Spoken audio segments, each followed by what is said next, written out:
Basically हम यहाँ पे डिस्कस करेंगे थेरापेटिक यूज ऑफ सिम्पैथोमाइमेटिक्स को, क्योंकि आपसे क्वेश्चन में ज़रूर पूछा जाएगा कि राइट डाउन 3 और 4 यूजेस ऑफ सिम्पैथोमाइमेटिक्स, तो आप उसको किस तरीके से समझेंगे। तो बेसिकली जैसे कि अगर किसी बच्चे को फार्माकोलॉजिकल एक्शन बहुत अच्छे से समझ आ गया है तो आसानी से इस चीज़ को समझ सकता है। देखिए जैसे कि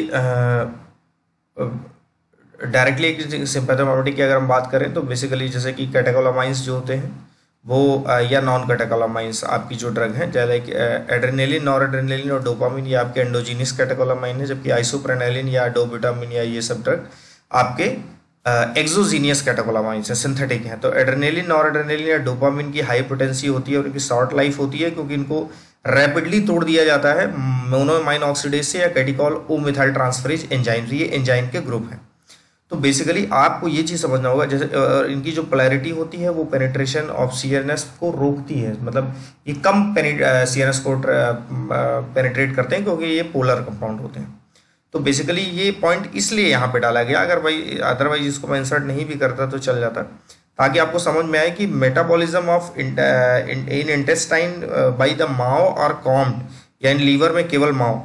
ये बेसिकली डिसाइड करते हैं कि इनका ओरल कैसा यूज़ हम, मतलब जैसे अगर माओ इनहिबिटर दे दे तो चूंकि हमको पता है कि माओ जो है उस कैटेकोलामाइन को डिग्रेड कर रहा है, तो अगर माओ इनहिबिटर भी साथ में दे दे तो उस कैटेकोलामाइन का इफेक्ट बढ़ जाएगा। तो कई बार ये प्रिक्लूड्स करते हैं उनके ओरल यूज को। अब देखिए हम थेरेपेटिक यूज की बात करें तो देखिए एनाफाइलेक्टिक शॉक में आप क्या बात करेंगे, एड्रेनलिन की, क्योंकि उसमें हमारा बीपी काफ़ी फॉल हो जाएगा, तो उससे हम हार्ट रेट को इंक्रीज करेंगे और बीपी को मेंटेन करने के, तो एड्रेनलिन का एनाफाइलेक्टिक शॉक में यूज़ करते हैं। एड्रेनलिन को हम बेसिकली इसका prolong the duration of action and decrease the systemic toxicity of local anaesthetic. जैसे हमने कोई लोकल एनास्थेटिक सपोज दिया और वो काफ़ी टॉक्सिक है, वो तो पहली बात तो लोकल एनास्थेटिक को लोकली वर्क करे, इसको इंक्रीज करने के लिए कई बार अगर आप एड्रेनलिन देते हैं तो एड्रेनलिन देने से क्या होता है कि through the alpha 1 receptor,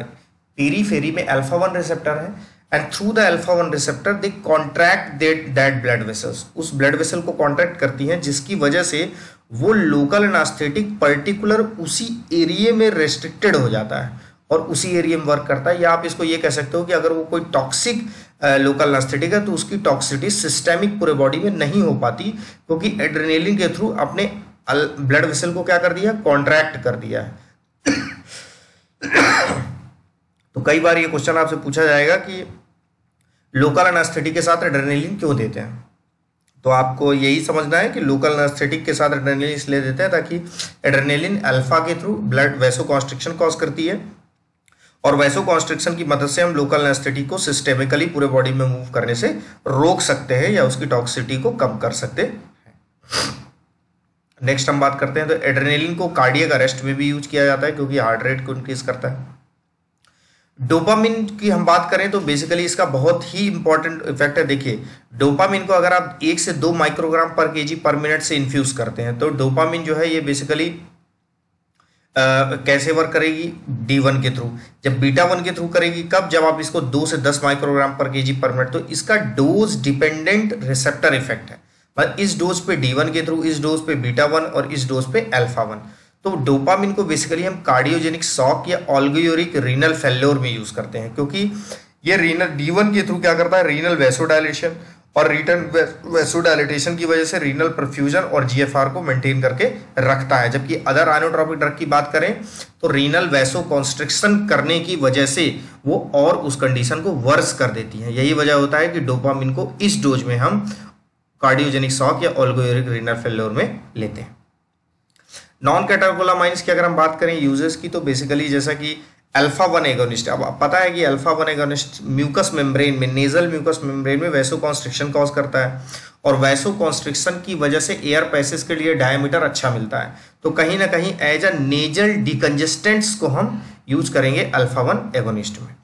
alpha 2 agonist, चूंकि हमको पता है कि अल्फा 2 के थ्रू हमारा सिंपैथेटिक आउटफ्लो क्या होता है, कम होता है, तो हम हाइपरटेंशन में यूज करेंगे या प्रोफाइलेक्सिस ऑफ माइग्रेन। अल्फा 2 के थ्रू हमने ये भी पढ़ा था कि बेसिकली अल्फा 2 जो होते हैं वो एक्वस ह्यूमर के सिक्रीशन को कम करते हैं, तो अल्प्राक्लोनिडिन या ब्रोमिनोडिन ये क्या करते हैं, ये सेलेक्टिव अल्फा 2 एगोनिस्ट है जिनको हम टॉपिकली ग्लूकोमा में यूज करते हैं ताकि एक कंज्यूमर के सिक्रेशन को कम करके आईओटी को, इंट्राओकुलर टेंशन को कम करें।